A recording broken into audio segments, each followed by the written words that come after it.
प्रिय विद्यार्थियों, नमस्कार। पिछली कक्षा में हमने थारू जनजाति के विषय में कुछ जो बिंदु थे उन पर चर्चा की थी। उसमें हमने उनकी भौगोलिक निवास स्थान, उनके आवास, उनके भोजन, वस्त्र, इन कुछ कतिपय विषयों पर चर्चा की थी। आज हम उनके आर्थिक जीवन, सामाजिक जीवन, उनकी धार्मिक परंपराएं और उनके जीवन से जुड़ी कुछ विशिष्ट परंपराओं पर चर्चा करेंगे। थारू जनजाति के अगर आर्थिक जीवन की बात की जाए तो ये मुख्यतया कृषि प्रधान है।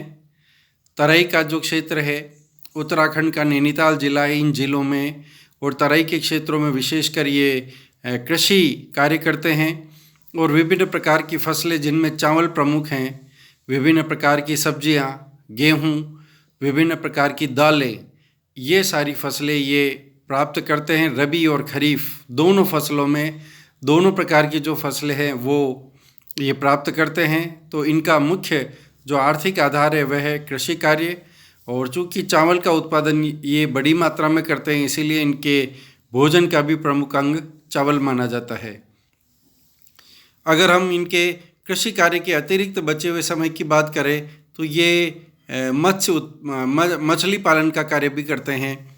जो नदियां हैं, जैसा मैंने पूर्व में बताया, रामगंगा, घाघरा, गंडक, गंगा, ये सारी नदियां हिमालय पर्वत से निकल कर के इस तराई क्षेत्र से होते हुए आगे उत्तर प्रदेश के विभिन्न भागों में प्रवेश करती हैं। तो इस तराई क्षेत्र में यहाँ पर यह विशेष तौर पर जो नदी क्षेत्र है वहाँ पे मछली पालन का कार्य भी करते हैं। मछलियों के शिकार का काम मुख्यतया जो पुरानी परंपरागत विधियां हैं उसके द्वारा, छोटे छोटे जाल के द्वारा या कांटों के द्वारा ये इस कार्य को संपादित करते हैं। इसके अतिरिक्त फिर तीसरा, चूँकि ये घना जंगल वाला क्षेत्र भी है इसलिए वनोपज इकट्ठी करके उसको बेचने का कार्य भी यह करते हैं। इसी के साथ साथ अन्य छोटे घरेलू कार्य, छोटे कुटीर उद्योग, ऐसे कार्य यह करते हैं। इस प्रकार से इनकी कृषि के अगर इनके आर्थिक जीवन की अगर मुख्यतया बात की जाए तो कृषि कार्य, सीमित मात्रा में मछली पालन, मत्स्य उत्पादन और वनोपज इकट्ठी करके बेचना, इस प्रकार के 3 कार्य इनके मुख्य तौर पर कहे जा सकते हैं। जहाँ तक अगर हम इनके सामाजिक जीवन की बात करें तो इनका सामाजिक जीवन, ये थारू जनजाति मैट्रियार्कल है, मातृसत्तात्मक है। घर की सबसे बुजुर्ग महिला, उसके पास सारी परिवार की जो आर्थिक सामाजिक जो सत्ता है वह उनमें केंद्रित रहती है। यानी परिवार की बड़ी बुजुर्ग महिलाओं के हाथ में परिवार की कमान रहती है और महिलाओं का यह बहुत श्रेष्ठ स्थान है। पुरुष जो है, पुरुषों का एक प्रकार से हम कह सकते हैं, अगर वह शब्द उचित नहीं होगा, हालांकि एक पालतू पशु से अधिक वहाँ स्थान नहीं है। तो पूरी जो सोसाइटी वो मैट्रियार्कल है।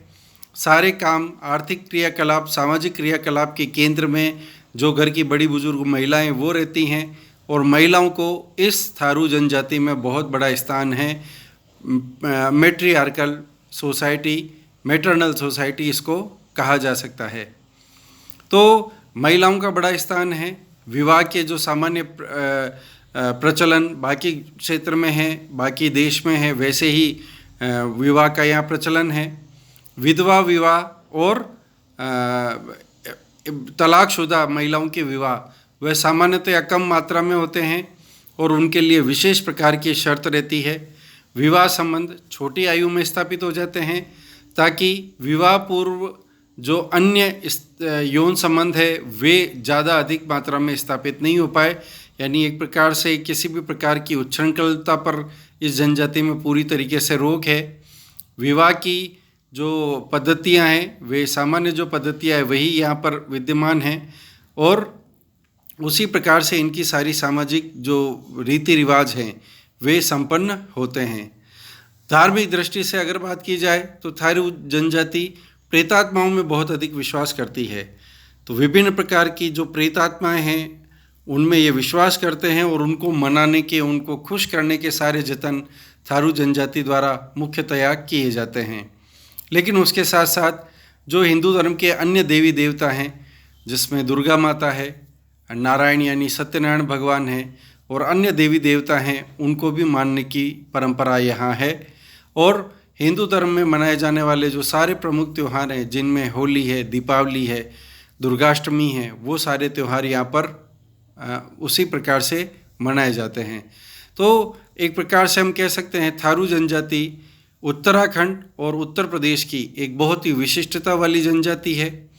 मैट्रियार्कल सोसाइटी या मैटरनल जो सोसाइटी जिसको हम कह सकते हैं मातृसत्तात्मक परिवार, वो यहाँ की विशेषता है। महिलाओं का बहुत स्थान सर्वोपरि है। विवाह से लेकर के बाकी सारी परंपराएं उसी प्रकार से है जैसे बाकी देश के भागों में या हिंदू धर्म के अधिकांश क्षेत्रों में रहती है, लेकिन कुछ नियम कानून, कुछ यहाँ की सामाजिक परंपराएं उससे बाकी जो समाज है उससे थोड़ा सा भिन्न है। तो इस प्रकार से विभिन्न प्रकार की विशिष्टताओं वाली ये थारू जनजाति। और इसके अगर आर्थिक जीवन की बात की जाए तो कृषि कार्य इनका प्रमुख कार्य है। बचे हुए समय में ये मछली पालन, वनोपज इकट्ठी करके बेचना, इस प्रकार के कार्य में भी संलग्न रहते हैं। अगली कक्षा में हम भारत की एक प्रमुख जनजाति गद्दी जनजाति के बारे में चर्चा करेंगे।